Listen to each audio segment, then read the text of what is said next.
Assalamualaikum warahmatullahi wabarakatuh. Hello, welcome back to English YouTube channel and with a different vibe because we are outside today. I have a friend of mine here today, so please welcome him. Hello. Hello. So what are we going to do?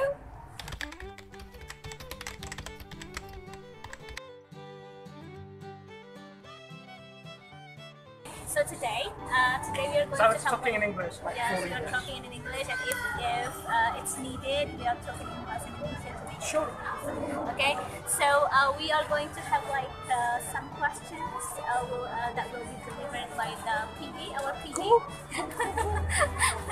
And we are supposed to answer the questions, and the topic will be about our experience in when we were studying at the University of Bristol.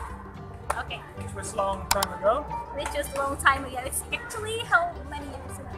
No, I started like in 2016. Okay. So what, 4 years now? Mine is 3 years already. So, okay, let's get started. Before we start, I think it's better for us to know him a bit well. So I'll let you to introduce Okay. yourself. But you didn't know. Okay. So my name is Arif, and hello, viewers of the English side. I'm from Tasikmalaya, and I went to Bristol and studied educational neuroscience. If you have questions what educational neuroscience, I will explain it later because I will obviously get a question what the course is about. Yeah. So, yeah, I went to Bristol back in 2016 and finished 2017. And then she continued Yeah. 1 year after me. So, ya gitu. Okay, we'll let our PD asking us questions, please. Can I just move a little bit over Oh, there? sure. Okay. So I need to have like high heels 4 meters long. Okay.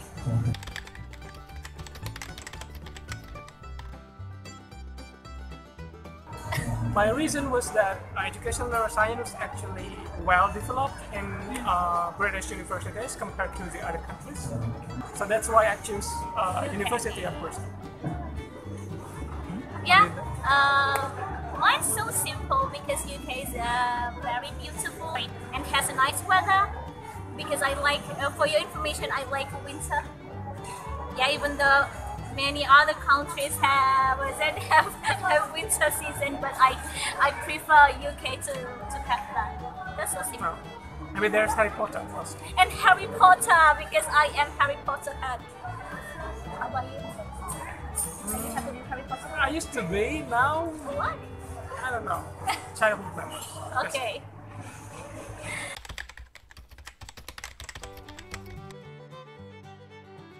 Kayaknya sih saya lebih ke personal development deh kayaknya. Soalnya kalau misalkan di luar negeri kita bisa mengeksplor diri kita, kemampuan kita karena ketika kita ada di lingkungan baru mau tidak mau kita harus beradaptasi and the skill to adapt is not that easy. Yeah. Jadi tidak hanya dari segi hidup juga, tapi dari segi mengenyam pendidikannya juga kita lebih bisa memperluas cakrawala atau wawasan kita tentang sistem pendidikan. So we can take the good and the bad from studying overseas gitu. Oke, bener banget sih itu personal development karena kita di sana dihadapkan dengan culture yang berbeda, dikumpulkan dengan orang-orang yang berasal dari negara-negara berbeda dan mungkin juga background yang berbeda. Definitely. Nah, kalau untuk saya, mengapa sebenarnya kuliah di luar negeri itu penting? Salah satunya adalah karena ketersediaan course yang menurut saya cukup beragam dibandingkan dengan di negara kita. Contohnya, saya kan kemarin ngambil course kombinasi antara ilmu pendidikan dan ilmu neuroscience dan saya tidak menemukan itu di Indonesia. Dan oleh karena itu saya pergi ke UK agar saya dapat mengembangkan atau mendapatkan ilmu yang menurut saya penting untuk pengembangan diri saya secara akademis. Dan mungkin tambahannya ya Om Arif, di sini itu kan tadi kamu bilang tentang course gitu ya, Indonesia dan di UK. Dan memang kalau misalnya kita bandingkan antara Indonesia dan UK itu, kalau misalnya di UK itu course-course itu lebih spesifik gitu loh. Betul. Jadi kalau kenapa kita pilih ke sana karena kespesifikannya itu gitu. Jadi ketika kita belajar pun spesifik di bidang itu gitu, nggak yang kesana kemari gitu, fokus aja. Jadi keilmuan kita itu benar-benar terbentuk di sana gitu. Itu sih.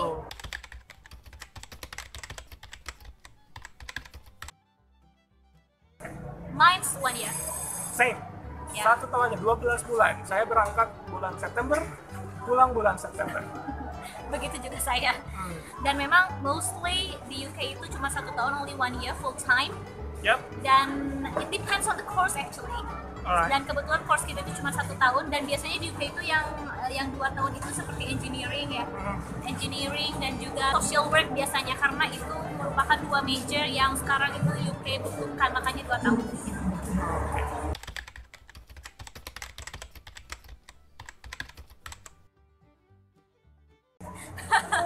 Okay, that actually happened like maybe lot.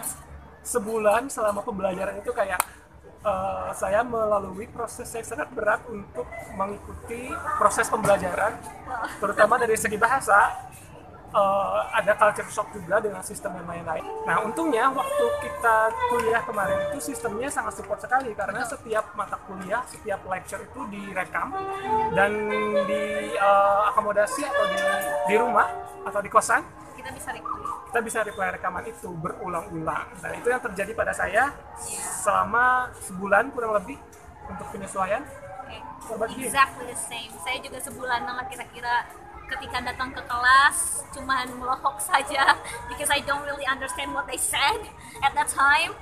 Dan how I cope with that yaitu saya juga sama kayak Arif, jadi kan karena ada rekamannya, nonton lagi, dan juga saya itu asking. Jadi biasanya itu kalau misalkan dosennya itu ketika sesi kelas berakhir, dipersilakan kita untuk bertanya gitu loh. Yeah. Jadi kita bertanya lagi tadi tentang apa sih konsepnya, terus gitu. Terus juga ada group work juga gitu. Nah, ya benar. So we ask our peers what to talk in the class gitu sih. Tuh, nah selain itu juga ada language support. Yeah. Jadi ada satu lembaga yang that belongs to that university itself, yang menolong kita untuk meningkatkan kemampuan bahasa kita, baik itu secara speaking atau terutama academic writing. Yeah. Jadi selain kita diskusi dengan teman dan lain sebagainya, ada juga support system yang mendukung kemampuan berbahasa kita, kemampuan berkomunikasi kita secara lisan dan tulisan. Karena tugasnya semuanya writing. Okay. Dan intinya kita jangan pasif aja ketika jadi overseas student ya. Yep.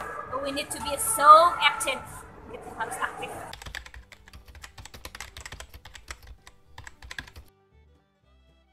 Oftentimes, I was facing that. Read a lot. Don't like that. I don't like that. I always read a lot of books. I didn't like it, but I had journals. to, right? So we all had to read somehow. Tapi waktu itu karena di dorm saya itu bukan hanya saya sendiri, tapi ada banyak sekali mahasiswa-mahasiswa lain, bahkan yang S3, yang kita bisa berdiskusi dengan mereka dan kita tanya-tanya. Oh iya, ini tentang kuliah, ini tentang materinya apa, terus apa lagi ya? The first thing for me is reading a book. Because I am the type of students who must read before discussing with other students gitu. Jadi read a lot of books, journals, articles, etc. And bikin grup diskusi gitu loh. Grup diskusi, saya tuh punya grup WA gitu sama teman-teman kelas yang sefrekuensi aja gitu. If you don't understand about the particular concept, we discuss in that group. Ya benar, jadi emang kalau saya sih lebih ke diskusi, kalau baca ya bacanya bareng, baca satu jurnal, kita bedah bareng-bareng sekelas. That's really different. Oke, jadi emang angkatan kita selalu beda ya? Iya betul. Angkatan saya tuh kayak selalu di S1 dan di S2, angkatan saya tuh selalu kayak lebih sosial. Lebih chill. Angkatan dia lebih kayak academic. Iya betul. Nah selain itu, kalau saya agak mumet gitu lagi mau ngerjain tugas dan perusahaan, biasanya yang saya lakukan adalah keluar cari tempat yang lebih enak. Apakah di library, apakah di cafe dan lain-lain. Keren sih itu. Kalau saya kalau belum beres, meskipun mumet harus beres. Kalau saya nggak bisa bekerja atau ngerjain tugas di kamar. Oh gitu ya? Okay.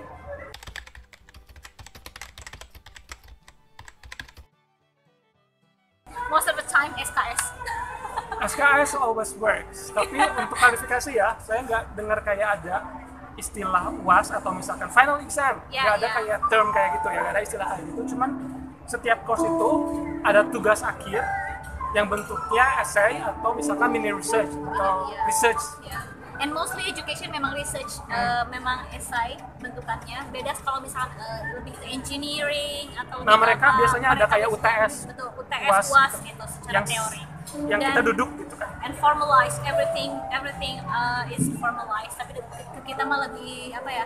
Kita research dan mengumpulkan tugas, beres usainya udah. Nah, ya.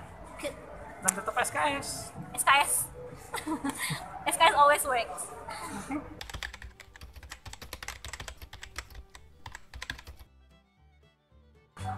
Okay. I think he knows the best answer for this. Not trouble. I mean, people could be different, right? Yeah. But to me,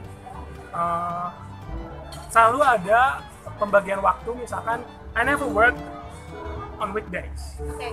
Can you work when you are outside, like when you are having traveling? Like, saya travel waktu itu mana ya, ke London kalau nggak salah. Dan saya sambil bawa tugas. Really? Oh wow. Karena kalau misalkan travel terus kita nggak bawa tugas, maksudnya itu berdosa, sangat berdosa. Iya. Jadi ya sambil bawa tugas karena mungkin tadi lupa diutarakan ya, sebenarnya kita setahun tapi kayak 2 tahun dipadetin dalam 1 tahun. Jadi kayak kita maraton nggak ada liburnya. That's true. I am 100% opposite with it. Kalau saya itu tipenya kalau saya mau traveling itu harus kerja dulu gitu, beresin dulu gitu. Dan I could stay at like 4 days or even 5 days without getting outside, so finishing everything doesn't work for me. Yeah, making sure that everything's all set, jadi baru deh traveling chill. Dan memang kalau misalkan dibandingin saya lebih banyak diemnya sih. Travelingnya dikit gitu. Yep. Jadi kalau saya lebih di manage aja waktunya, mana waktu buat kerja, mana waktu buat diri kita sendiri. Gitu. Jadi misalkan saya kerja nih dari jam 9 pagi cukup sampai jam 3 misalkan. Terus habis itu ya spend kemana kek, ngobrol kek, main kek, atau kerja lagi misalkan jam 9 malam sampai waktu tidur. Dan remedinya sih kalau saya pribadi itu yang pertama sleeping for me always works. I mean, we were in the UK, like, why would you waste your time sleeping? I know, itu kalau udah stres banget gitu, pasti sleeping always works. Then I was like walking around a bit alone, without anyone, and taking pictures. That's what I like.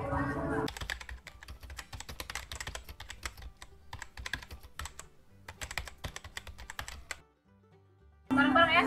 Oke, 1, 2, 3, makan. Makan. Makanya I gained weight, you know, when I was finishing my dissertation, I gained weight. Saya nggak nambah berat waktu itu, nggak tahu kenapa, padahal makannya banyak. Cuman yang pasti prioritasnya makan. Oke, makan. Sambil traveling. Healing sih. Ya karena hobi aja suka aja makan gitu. Terus di sana kan banyak restoran. Saya kan hidup di Tasik ya, itu aja. Di Tasik. Mohon maaf. Dan waktu di Bristol itu kan, Bristol itu adalah sebuah kota yang merupakan melting pot gitu kan. Ya. Jadi dari manapun ada di sana, apakah dari Afrika, apakah dari Asia, apakah dari Amerika Selatan dan lain-lain. Jadi Bristol memiliki beragam macam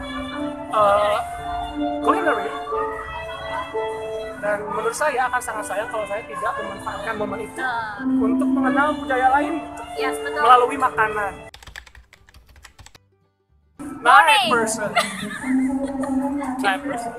Definitely morning. I cannot work in the night. Oke, jadi lecture saya tuh kebanyakan mulai jam 9 pagi. Paling pagi mungkin ada jam 8 tapi jarang banget. Ya. Sampai mungkin jam 3-an, sometimes ada yang sampai jam kayak maghriban lah ya. Nah, biasanya untuk tugas, saya nggak bisa tuh harus kalau ngerjain pagi.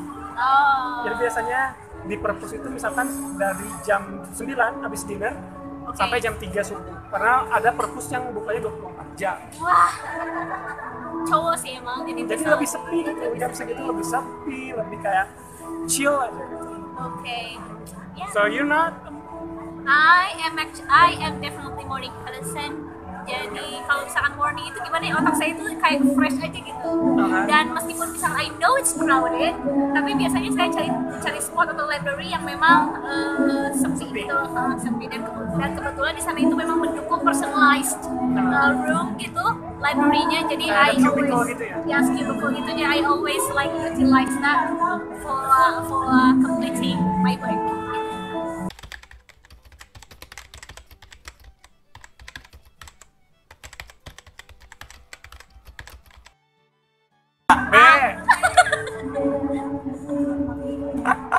Gini yang bisa.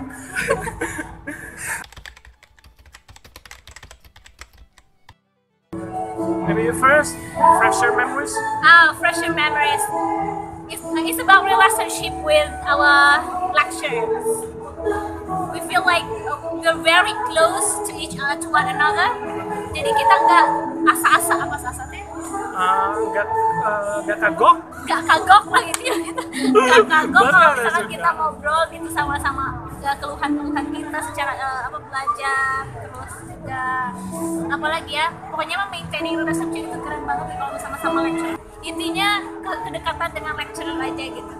Terus kalau saya yang berkaitan dengan perkuliahan adalah ya course-nya itu sendiri, karena bayangkan dari pendidikan bahasa Inggris saya harus belajar neuroscience yang science banget dan harus berhadapan dengan yang namanya EEG, MRI, fMRI, dan lain sebagainya.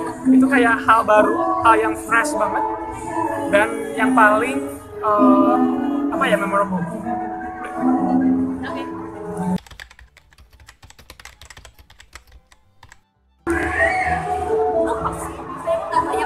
Banyak traveling sih sebenarnya. Oke, waktu itu saya ke London, saya ke Bath, terus paling yang keluar Inggris tuh ke Paris, ke Belanda, ke Swiss, Italia, sama ada seminar yang saya kunjungi di Jepang.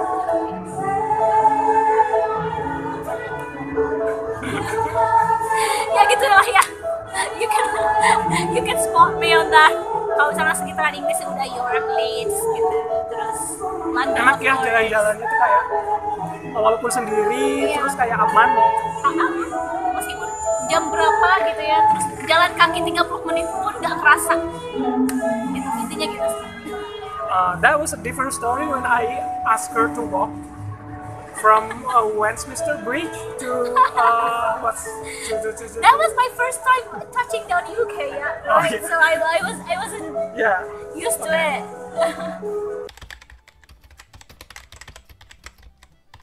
Jalan-jalan banyak.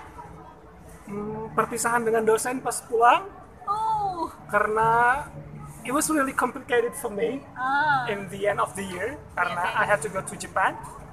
Terus dalam waktu itu pembimbing saya lagi away, jadi nggak sempat say goodbye secara langsung. It was really sad. Kalau saya sih menyesalnya itu nggak jalan-jalan banyak. Terus saya menyesali diri sendiri yang tidak bisa memanage waktu dengan baik dan memanage konsentrasi sih intinya. Saya tuh pengen belajar sama suhu bagaimana mengerjakan tugas, ya kita S3 bareng ya, bekerja ya, sambil itu traveling. Nilainya nanti beragam. Iya sih, ya I know. Dan itu sih saya harus belajar. Apa sih? Distinction.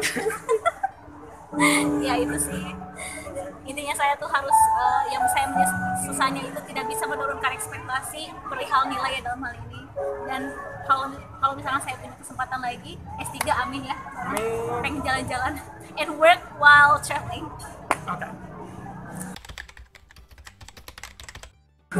Studying overseas is never easy, but it's worth fighting for, I think.